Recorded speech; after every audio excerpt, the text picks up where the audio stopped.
David and Goliath. The Battle is the Lord's Bible Stories. Episode 5. The Valley. The story begins in a valley. The Philistines gathered their armies for battle. Saul and the men of Israel gathered on the other side. Between them lay the valley of Elah. One army stood on one mountain. The other army stood on the other mountain. The valley opened between them like a question neither side had answered. Then a champion came out from the Philistine camp. His name was Goliath. He was from Gath. The old account gives his size, his armor, his weapons, and the fear he brought with him. He wore a helmet of brass. He was armed with a coat of mail. Brass covered his legs. A great spear was in his hand. A shield-bearer went before him. He did not come quietly.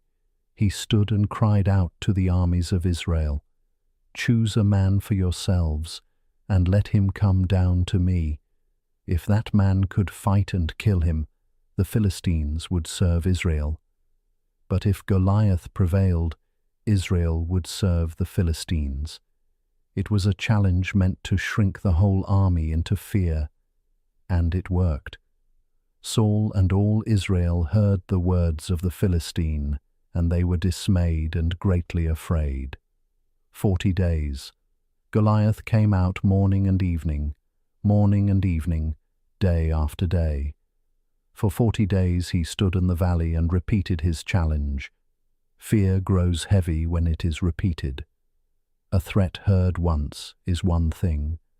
A threat heard every morning and every evening begins to seem like part of the landscape. The men of Israel saw the giant, heard the voice, looked at the armor, and felt their courage drain away. No one stepped forward. The valley waited. The armies waited. Goliath kept speaking. David at home. Far from the front line, David was still the youngest son of Jesse. His older brothers were with Saul and the army. David moved between Saul's service and the sheepfolds of Bethlehem. He was a shepherd, used to hills, animals, weather, and the quiet watchfulness of keeping a flock alive. He was not first introduced to courage in the valley of Elah. Courage had already been forming in hidden places, among sheep, on lonely ground, when no army was watching, when no song had yet been written about him. Jesse sends David. One day Jesse called David and sent him to the camp. He gave him food to carry, parched corn and loaves for his brothers, and cheeses for the captain of their 1,000. It was an ordinary errand. A father sending food, a younger son carrying supplies, a road from Bethlehem toward the place where armies stood. David rose early in the morning. He left the sheep with a keeper. He took the food and went as Jesse had commanded him. When he came to the trench, the army was going out to the fight and shouting for the battle. David left what he was carrying in the hand of the keeper of the carriage and ran into the army to greet his brothers. Then he heard the voice. David hears Goliath. Goliath came out again, speaking the same words. David heard them. The men of Israel saw Goliath and fled from him, sore afraid. They spoke of the reward promised to whoever would defeat the Philistine: riches, the king's daughter, freedom for his father's house. But David's first concern was not the reward. He heard something deeper in Goliath's challenge. "Who is this uncircumcised Philistine," David asked, "that he should defy the armies of the living God?" The army had heard a giant. David heard defiance against God. That is the first great difference in the story. Fear measured Goliath against Israel. Faith measured Goliath against the living God. Eliab's rebuke. David's eldest brother Eliab heard him speaking with the men, and Eliab's anger was kindled against David.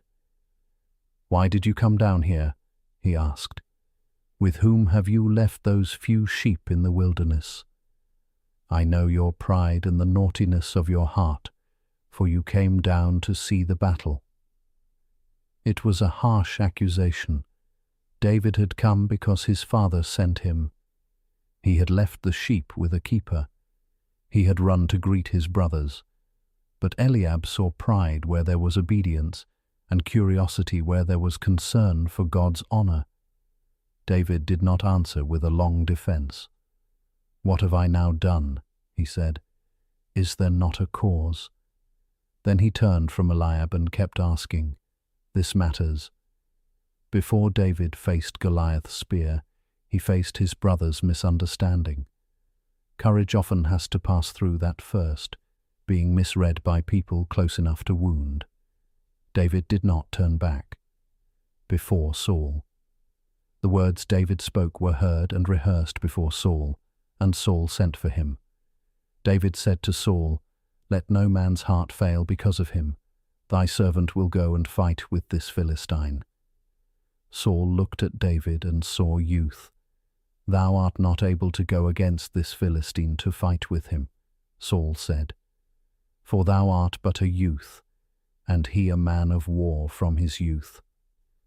Saul was not inventing the problem. Goliath was a warrior. David was young. The armor and spear were real. The danger was real. But David had a memory Saul did not have. David told him about the sheep, the lion and the bear. David said that when he kept his father's sheep, there came a lion and a bear and took a lamb out of the flock. He went after it. He struck it. He delivered the lamb out of its mouth. And when the beast rose against him, David caught it and killed it. This was not boasting for display. It was testimony. David was remembering what the Lord had already done. "The Lord that delivered me out of the paw of the lion and out of the paw of the bear," David said, "he will deliver me out of the hand of this Philistine." Before David stood before Goliath, he stood on remembered deliverance. The field had trained him. The sheepfold had prepared him. The unseen victories mattered. Saul said to David, "Go, and the Lord be with thee." The armor. Saul armed David with his own armor. He put a helmet of brass on his head. He armed him with a coat of mail. David girded Saul's sword upon his armor and tried to go, but he had not proved them. He was not used to them. They did not belong to the way God had trained him, so David put them off. This is one of the quiet turns of the story. David does not defeat Goliath by pretending to be Saul. He does not wear armor that does not fit him. He does not borrow the shape of someone else's courage. He takes what belongs to him, his staff in his hand, his sling, his shepherd's bag, and 5 smooth stones from the brook. Small things compared with Goliath's weapons. But David was not trusting the size of the stones. He was trusting the Lord. The brook and the stones picture him at the brook. The armies are still behind him. The giant is still ahead. The valley is still open. David bends and chooses 5 smooth stones from the water.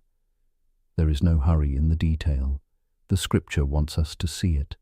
A young shepherd, a running brook, stones worn smooth by water, a sling in the hand, a bag at his side. The story narrows from armies to a single hand choosing stones. This detail also keeps David human. He does not walk into the valley with empty hands and vague confidence. Faith is not carelessness. He chooses the stones. He carries the sling. He uses what he has proved in the fields. The brook, the bag, the staff, the sling. These are shepherd things. They belong to the life David has actually lived. The Lord who delivered him from lion and bear had not trained him in Saul's armor. He had trained him with watchfulness, courage, and a shepherd's tools. Then David draws near to the Philistine. Goliath mocks David. When Goliath looked and saw David, he disdained him. David was young. He was ruddy. He did not look like the warrior Goliath expected. "Am I a dog," Goliath said, "that thou comest to me with staves?" And the Philistine cursed David by his gods. He threatened to give David's flesh to the birds of the air and the beasts of the field. The words are brutal. We do not need to linger over them. What matters is that Goliath tried to fill the valley with fear one last time. David answered. This is the center of the story. The words hear David's answer from 1 Samuel in the Old Translation. Then said David to the Philistine, "Thou comest to me with a sword, and with a spear, and with a shield. But I come to thee in the name of the Lord of hosts, the God of the armies of Israel, whom thou hast defied. This day will the Lord deliver thee into mine hand, and I will smite thee, and take thine head from thee, and I will give the carcasses of the host of the Philistines this day unto the fowls of the air, and to the wild beasts of the earth, that all the earth may know that there is a God in Israel. And all this assembly shall know that the Lord saveth not with sword and spear, for the battle is the Lord's, and he will give you into our hands." That is David's confession in the valley. The Lord saveth not with sword and spear. The battle is the Lord's. David runs toward the battle. When Goliath arose and came near to meet David, David did not back away. He hurried and ran toward the army to meet the Philistine. That detail matters. David ran toward the thing everyone else had been fleeing.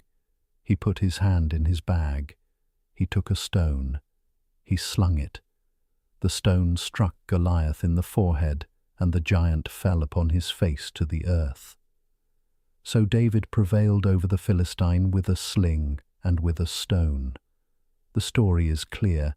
There was no sword in David's hand. The weapon that seemed too small was enough, because the battle was the Lord's.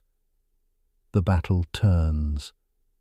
The account goes on to show that Goliath's fall turned the whole battle. David used Goliath's own sword to make clear the champion was defeated. The men of Israel and Judah rose, shouted, and pursued the Philistines. Fear broke. Courage returned to the army. For 40 days Goliath had stepped into the valley and spoken fear. Now he was silent. The valley that had held dread now held deliverance. David took the head of the Philistine to Jerusalem and kept the armor. Saul asked whose son this young man was. David came before Saul with the answer, "I am the son of thy servant, Jesse the Bethlehemite." The shepherd from Bethlehem had stood where the army would not stand. The shape of the story. David and Goliath is not mainly a story about being brave because you feel brave. David does not win because he is larger, louder, or better armed. He wins because he knows the Lord who delivered him before, and because he sees the battle truthfully. Goliath is large, but he is not larger than God. The armor is heavy, but David does not need to wear what has not been given to him. The valley is frightening, but fear is not the only voice in the valley. David hears another truth. The battle is the Lord's, the peace after the valley. Let the story land there, not in noise for its own sake, not in the greatness of David alone, in the faithfulness of God. The Lord had been with David in the fields. The Lord had delivered him from the lion and the bear. The Lord was with him in the valley. The Lord saved not with sword and spear. The battle was the Lord's. And the young shepherd who came carrying bread and cheese left the valley as the one through whom God had turned fear into courage. Why the valley matters. The story is complete because the valley changes what everyone can see. Before David steps forward, the army sees only the size of Goliath. They see armor, spear, shield, experience, and repeated threats. The morning and evening challenge has trained them to expect fear. David sees the same giant, but not the same meaning. He does not deny the giant's size. He does not pretend the spear is small. He does not call the danger imaginary. He simply refuses to make Goliath the largest truth in the valley. The largest truth is the Lord of hosts. That is why David's words matter as much as his sling. Before the stone flies, the confession is spoken. The battle is the Lord's. The stone strikes once, but the truth had already been named. And when Goliath falls, the army learns again how to move. The men who had fled now rise and pursue. Courage spreads because one shepherd stood in faith before the champion who had made everyone afraid. So the story does not end with David admiring himself. It ends with the Lord's deliverance made visible. The shepherd came with food for his brothers. He heard defiance against the living God. He remembered the lion and the bear. He refused armor he had not proved. He chose 5 smooth stones. He ran toward the battle, and the giant fell. The story held straight. It is easy to make David and Goliath into a small lesson about trying harder, but the scripture gives a stronger story. David is not careless. He is obedient when Jesse sends him. He is responsible when he leaves the sheep with a keeper. He is attentive when he hears Goliath. He is bold when he asks why the armies of the living God are being defied. He is steady when Eliab accuses him. He is honest before Saul. He remembers the Lord's past deliverance. He refuses armor he has not proved. He uses the sling he knows. He speaks in the name of the Lord of hosts. The story is therefore not bravado. It is faith with memory, faith with obedience, faith with plain tools, faith with the living God at the center. Goliath comes with sword, spear, and shield. David comes in the name of the Lord. The contrast is deliberate. The giant's visible strength is set against the Lord's covenant faithfulness. The valley becomes the place where everyone learns the difference. And the lesson is not hidden. All the earth may know that there is a God in Israel. All this assembly shall know that the Lord saveth not with sword and spear, for the battle is the Lord's. The story is complete.